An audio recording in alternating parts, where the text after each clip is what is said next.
Okay, ladies, to close out our evening, we have Tali Abergel, who is going to do our soul part. We finally arrive at the soul. Tali is a family identity and inner healing practitioner at the Heart, Mind, Body, Set, Go. Tali's Go! Tali's work is rooted in the belief that peace grows where we feel held. Everything she offers is designed to create safety, grounding, and inner trust. She supports women, children, couples, and individuals in reconnecting with their true selves, deepening faith and gratitude, and bringing clarity to places that may feel chaotic or overwhelmed. Through sound healing, breath work, somatic practices, guided meditation, and energetic healing, Tali gently helps people return to themselves, emotionally, physically, and spiritually. Tonight is an invitation to slow down, to soften, and be held.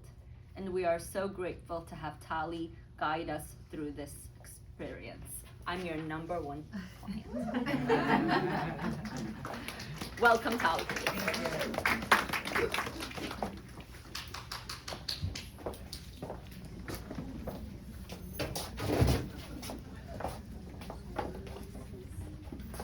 Talk about mind and body. My mind and body knows that I can only handle 3 ounces of semi-sweet red wine. What did you give me tonight? So if I slur my words. I've listened to Liz and Ornella speak before, but each time I hear them share words of wisdom, I learn something new. So I thank you for that. And I'm going to add Claudine to that list. The human experience is a trifecta of mind, body, and soul, and you have all eloquently expressed the essential tools for optimizing our mental and physical well-beings. I have to thank Mariasha and Eliza, who work tirelessly to plan all these events. We would not be here, so thank you for this opportunity. We have to recognize Sola, who set up this beautiful buffet. And a huge thanks to Mandy and Talia at Lavino, who always say yes when we request a free wine. Thank you. I am honored to speak about how I define the soul, what it means to me to be a soulful person, how to live a spiritual life, and why being a spiritual person is necessary for inner peace. It is a privilege and a dream come true for me to share my perspective.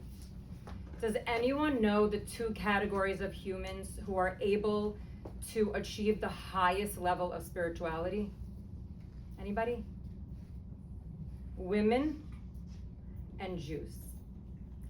So you can imagine the holy depths a Jewish woman can achieve. If you are sitting here tonight, you are either here as a friend supporting me, so thank you, or you're a friend supporting a friend, or you're a woman of faith that has a desire to connect to God and to yourself. There are a few of you that came for the wine and Sola's fruit, and some of you came to laugh, and those are my closest friends, and I sat them in the back. Please come in. Don't be shy. Whatever brought you here, I appreciate you. I feel connected to God when I speak about what's in my soul, so you're all allowing me to do that tonight. If I can inspire even one person, that is considered an entire world. Each of you here have prioritized yourself tonight, so I applaud you. My name is Tali Abergel. I created a practice called Mindset Go almost 7 years ago. And I call myself a family, identity, and inner healing practitioner. But what that simply means is that I help you connect to you. It sounds silly. Why would you need help connecting to yourself? What part of yourself do you even need help connecting to? The parts of you that make you cry, or laugh, or scream, or shake, or dance, or dream, or doubt, or detach, or attach. The parts of you that can't accept a compliment, or feel the need to constantly compliment others. The parts of you that can't sit still and just keep running all over the place. The parts of you that speak badly about other people. I help you connect to your stomach aches, to your migraines, to your insomnia, your vertigo, your addictions, your fear of flying, your fear of trying new things, or your fear of repeating the same mistakes. The work is about strengthening your identity and strengthening your faith in God. After I help you connect, I help you understand, and that's when you begin to feel like you, self-confident, proud, aligned, and most importantly, connected to Hashem. My work is done through conversations, energy healing techniques such as Reiki and sound healing, and body work called somatics. And since the core of what I believe in is faith-based, I work with the Book of Psalms, Tehillim, and the Torah. For those of you who don't know what the Book of Psalms is, it's an emotional and spiritual journal written by King David, the second king of Israel, who was a poet, a shepherd, a warrior, and a musician. It's a collection of 150 poems, prayers, and songs. Our minds can forget things, but our bodies cannot. They get stored as sensations, anxieties, hair loss, weight gain, inflammation, even autoimmune diseases. Judaism not only believes in the soul, but the soul inside a body that carries wisdom. The Book of Psalms was written because the soul of David needed somewhere to go. And it is my belief that when you read Tehillim, your nervous system speaks directly to God. It is the Jewish way of practicing nervous system relief and inner child work. Let's start the evening with one of the most profound verses that talks about inner grounding through awareness of God. So please repeat after me. This is chapter 16 of Tehillim. I'll say it in English so you can all repeat it easily. I place Hashem before me always. I place Hashem before me always. Because He is at my right hand, Because He is at my right hand, I shall not falter. I shall not falter. Therefore my heart rejoices, Therefore my heart rejoices, and my soul is glad.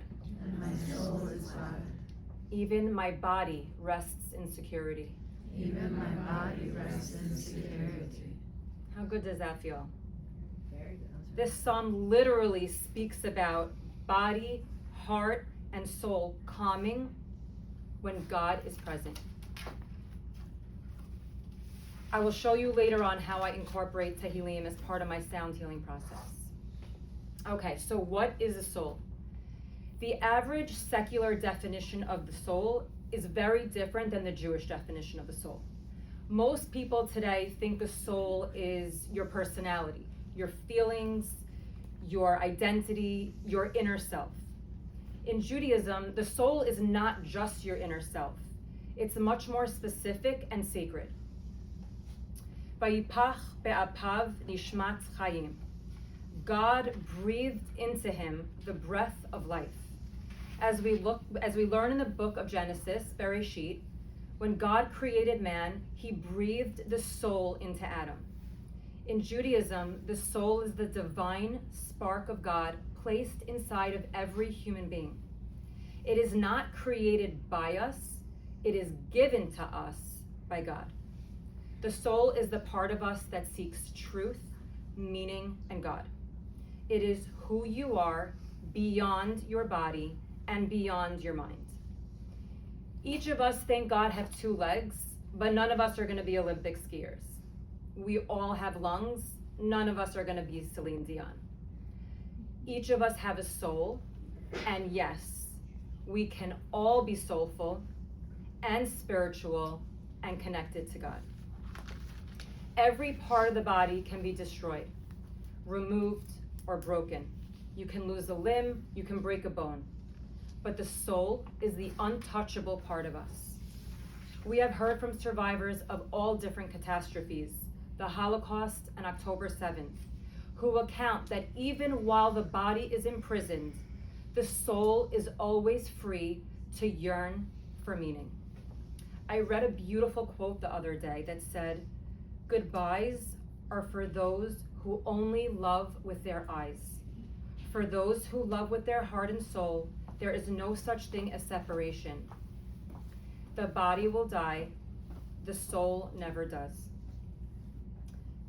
We can't see the soul, so how do we know it's there?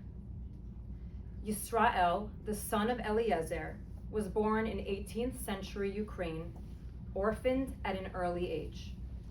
He was later famously known as the Baal Shem Tov, meaning master of the good name. He became the rabbi who founded the Hasidic movement, from which the Chabad organization was formed. I want to share a beautiful story with you now.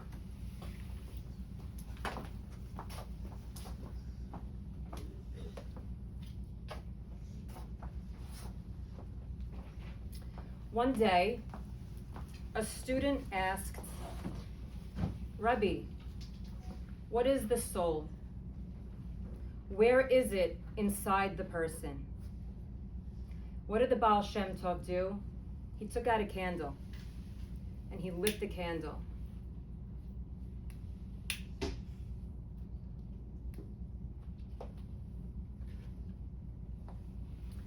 And he asked, "What do you see?" Anybody, what do you see? We see a candle. The Baal Shem Tov shook his head. "No, what you see is wax and wick. That is only the body of the candle." The student looked confused. The Baal Shem Tov continued, "Now tell me, what is the flame?" The student said, "That is the fire." The Baal Shem Tov smiled and said, "The flame is the soul. The wax and the wick are only a vessel. The soul always rises upward, constantly reaching for the source, the master of the universe." Ladies, there are so many stories like this one, but this one spoke to me, especially for a group of women. I can't tell you how many times I hear, "I can't go to the party, I'm too fat, my dress doesn't fit, my hair is terrible." We've all been there. That's just the wax and the wick you're talking about. Sure, it's nice to have your hair done, it's nice to have a dress that you fit comfortably in. It's nice to have a decorative candle. But what is it that we love to connect to? It's the flame that flickers, that makes us feel that cozy romantic feeling that you get when you see the flame of a candle. It's your soul, your neshama, your goodness, your essence. That is what people connect to, not the dress you're wearing. The candle is the body, the flame is the soul.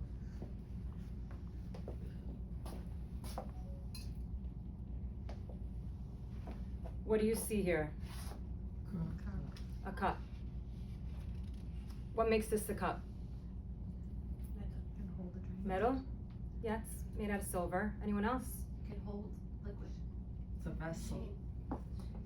The empty space inside this makes it a cup. The parts we see aren't the important parts. The parts we can't, the invisible space within it that makes the cup, and what makes a person a person.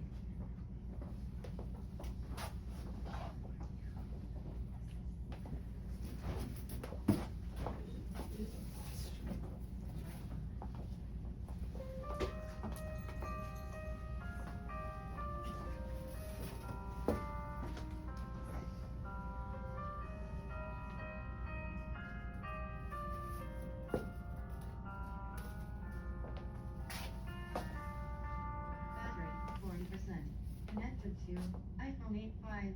My husband said it would last me.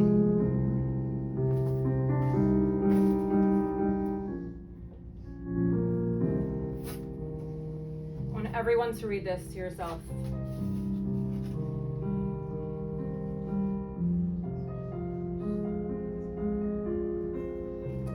Imagine the person you love the most in the world disappearing.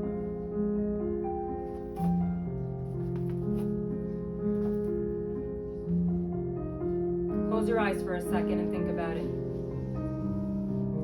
Notice what happens inside of you.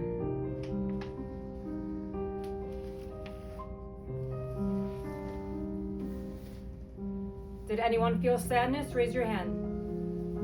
Keep them up. Did anyone feel fear or love?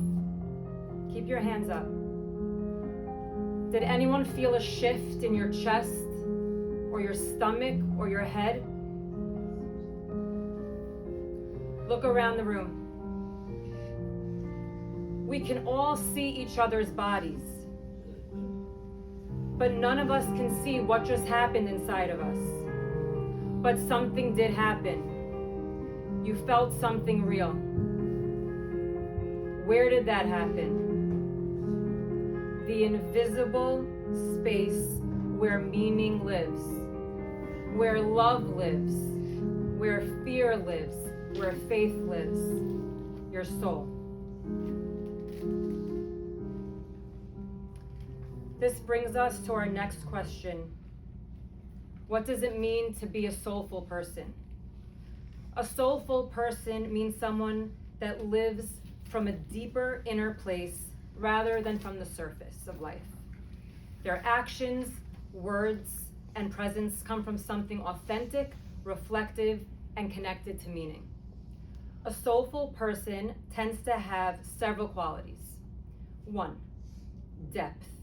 They have meaningful conversations that go beyond small talk, often about morality, the human experience, God, and purpose. 2, emotional presence. They feel things deeply. They allow themselves to be touched by life. They feel the depths of sorrow and joy and gratitude and compassion. They are usually empaths. And a huge early birthday shout out to the biggest empath I know, Tammy. 3, authenticity. A soulful person is real. They say how they feel, they say what they mean, and they are aligned with who they are inside. 4, connection. They feel connected to things bigger than themselves. Nature, God, humanity. They aren't seeking personal gain. They are looking to belong to a greater cause. 5, meaning seeking. They tend to be growth-minded people. For example, if they experience trauma or illness, they don't say, why me? They say, what can I learn from this? How can I inspire other people? How can I grow? How can you live a spiritual life? I want to start off by saying that everything you do can be made into a spiritual act if it is done with the right intent and with God in mind. This can include cooking for your family, coaching a team, meeting a friend for lunch, taking a Pilates class, learning the art of sourdough, or playing mahjong with your friends. Here are what I believe are the core ways that you can live a deeply spiritual life. 1, strengthening your relationship with God. I do this through prayer. It can be formulated prayer or your own words. 2, reading Tehillim, which expresses a full range of the human experience. 3, hitbodedut, which means personal conversations with God. Talk to him. Thank him every day. Thank him for your parking spot. Thank him for not giving you the parking spot because who knows who would have scraped your car. Thank him for a good sale. Even when something bad happens, thank him that he spared you from something worse. 4, make your actions holy. Light Shabbat candles. Bless your food before you eat it. Make a blessing when you leave the bathroom. Collect change for charity. Donate your clothes, your toys, your books. Hold a door open for someone. 5, refine your character. Don't be quick to anger. Don't yell. Take a breath. Don't talk badly about anyone. Don't talk about people behind their backs. 6, express gratitude to people. Today, I thanked my husband for moving his bowl from the table to the kitchen island next to the sink. Didn't make it into the sink, but it was close enough. 7, show compassion for those around us who are struggling. Smile, text, call. 8, repair the world. In Hebrew, tikkun olam. Volunteer in a soup kitchen. Volunteer in your shul. Donate blood. Give your time. Set singles up with a potential match. Alona. Learn Torah. Number 9. This is the highest spiritual act for mankind. Not only for all of the knowledge that you will learn, but because it connects you to the divine wisdom. The Talmud teaches us the Holy One and the Torah and Israel are one. Final question. Why is being spiritual necessary for inner peace? We know that life is fragile.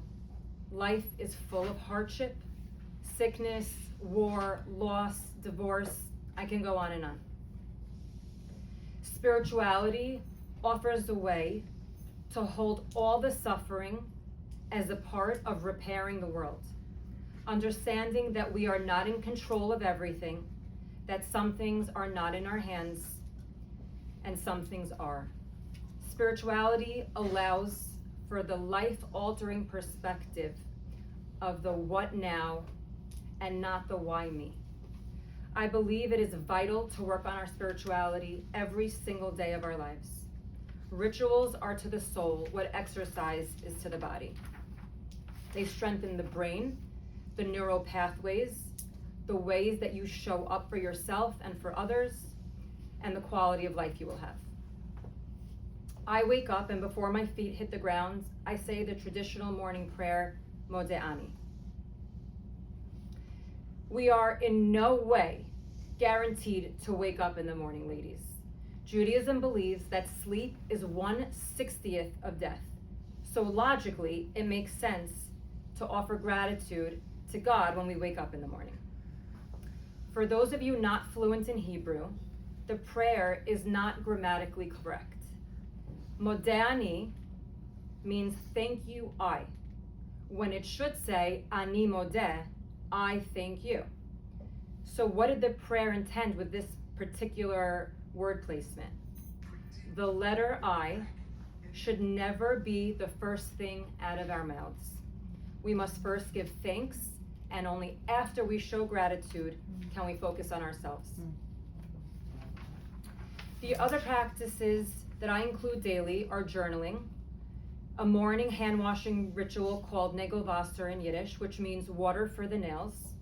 This cleanses my hands from all the spiritual impurities from the night before. This takes only a few seconds, and you'll be surprised how clean and fresh you feel to start the day. I write an inspiring quote on a little dry erase board in my kitchen every morning when I come downstairs. It forces me to think about topics that I want to share with my children. And the process of looking up the quote instantly fills my head with uplifting thoughts. This morning's quote was as follows. When you speak truth from the soul, your voice becomes a vessel for something greater than yourself. The list of spiritual activities you can incorporate into your life is endless. Find some and begin. To conclude the evening, we're going to do a short breathwork exercise, and I will guide you through a meditation accompanied by a sound bath. I encourage each of you to stay as present as you can If you hear any noises, just let them float by. If your phone is on, I encourage you to shut your phone off or silence them. If you need to laugh, my bestie's in the back, go ahead. If you need to cry, go ahead. Just stay true to yourself. So I invite you now to close your eyes, uncross your legs, ground your feet. Notice how your body feels in your chair. Notice if your hands are on your lap. Right now, you are aware of your bodies, the parts we can all see. The words for soul and breath in Hebrew come from the same root and sound almost identical. So let's start with our breath. Listen first before you do it, and I'll let you know when to start. You're going to inhale slowly through your nose for 4 counts. It'll sound like this. You're going to hold your breath for 4 counts, and you're going to exhale slowly through your mouth for 4, and it'll sound like this. With every inhale, imagine God breathing life into your nostrils. With every exhale, release all the noise and tension from the outside world. As you practice this breath, the 4 inhale, holding for 4, 4 exhale, I'm going to play the Tehillim number 121, Esayanai El Heharim. Listen to the song as you practice your breath. Shir Lamalot, sorry.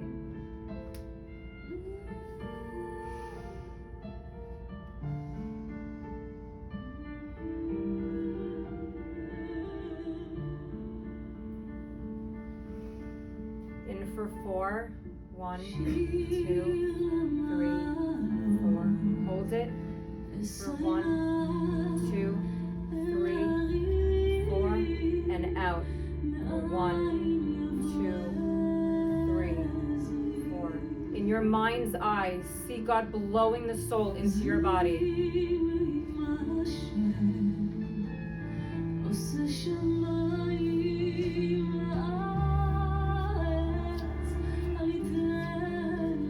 Feel your body soften in your chair. Feel your heart rate slow down.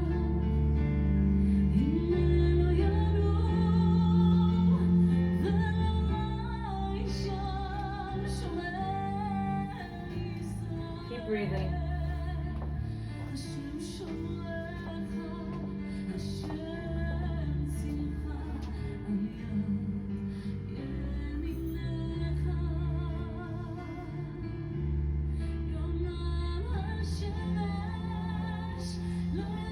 Place your right hand on your heart and your left hand over your hand.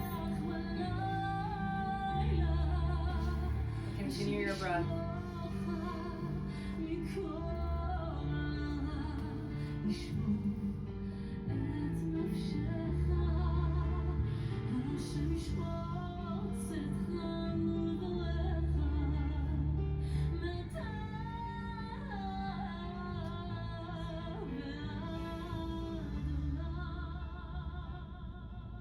We're going to shift our awareness from our breath back into our bodies.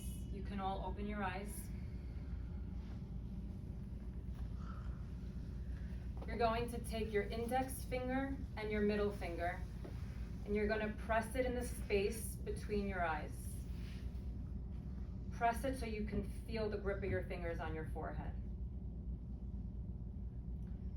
Once they're there, close your eyes again and focus all your energy on that space. Focus so hard that your mind starts to see a very bright white light. Imagine it is a warm sun above your head.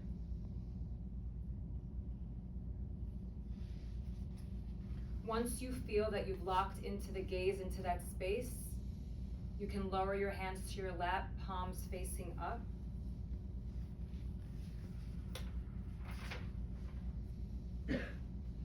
Feel the weight of your chair beneath you.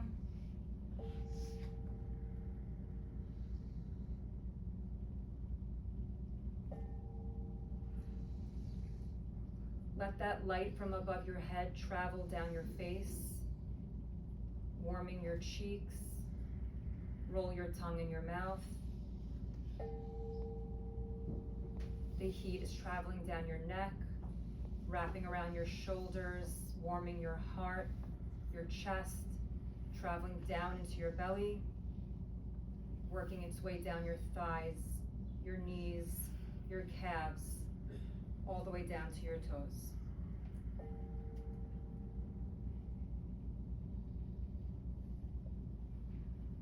With your eyes closed, I want you to imagine your right leg stepping forward, your left leg following, and your body standing up and leaving, your soul leaving the body. And you're standing beside the chair and you can see yourself sitting in the chair. You are actually watching yourself sitting in the chair. How are you sitting? Are you slouched? Are your shoulders broad? Do you look comfortable? Are your hands open, ready to receive blessings? Are your eyelids calm or are they fluttering? With each inhale throughout the sound healing, I want you to think of a soulful word that you want to breathe back into the body sitting in the chair. On the exhale, I want you to think of something that you want to expel from your soul. You can inhale compassion, love, forgiveness, patience. You can exhale anger, frustration, resentment.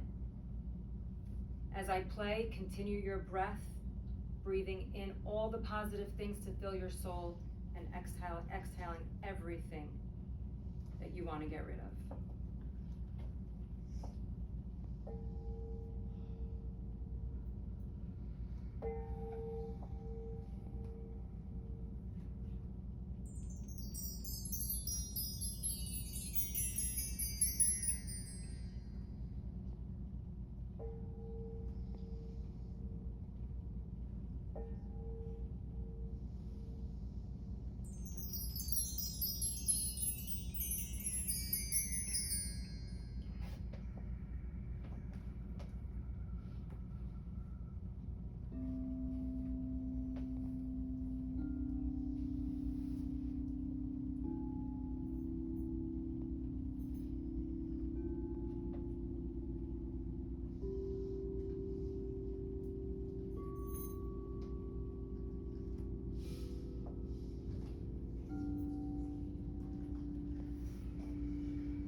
start stepping back into your body.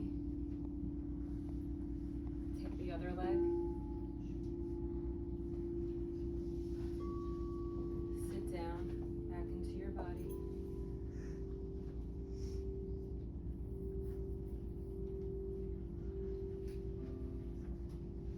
Feel one with your mind, your body,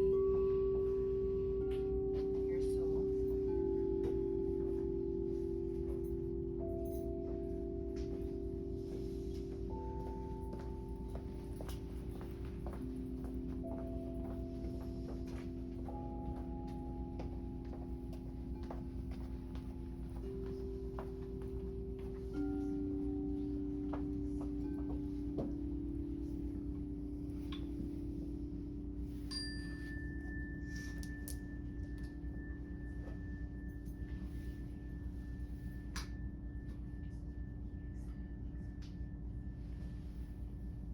Slowly open your eyes. Come back to your space.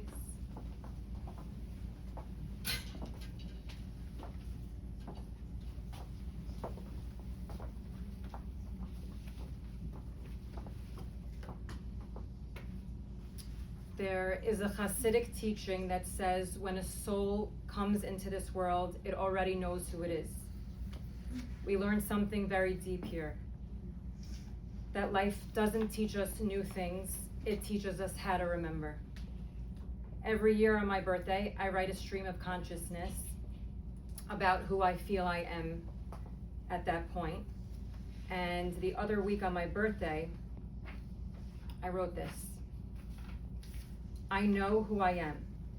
And the truth is, I am the same person I was when I was 4 years old. And I love that. Because a child is full of hope, a child dreams and sees the world as a beautiful place full of miracles. A child wants to help people who need help. A child runs, explores, learns, and experiences everything with wonder. So you see, we don't become new people. If we are blessed and if we do the work, we keep becoming more and more of who we always were. So I want to leave everyone with the blessing that I often write myself in my journal. God chose you. He gave you your soul. It will live on long after your body does. Treat it with care and love. Nurture it.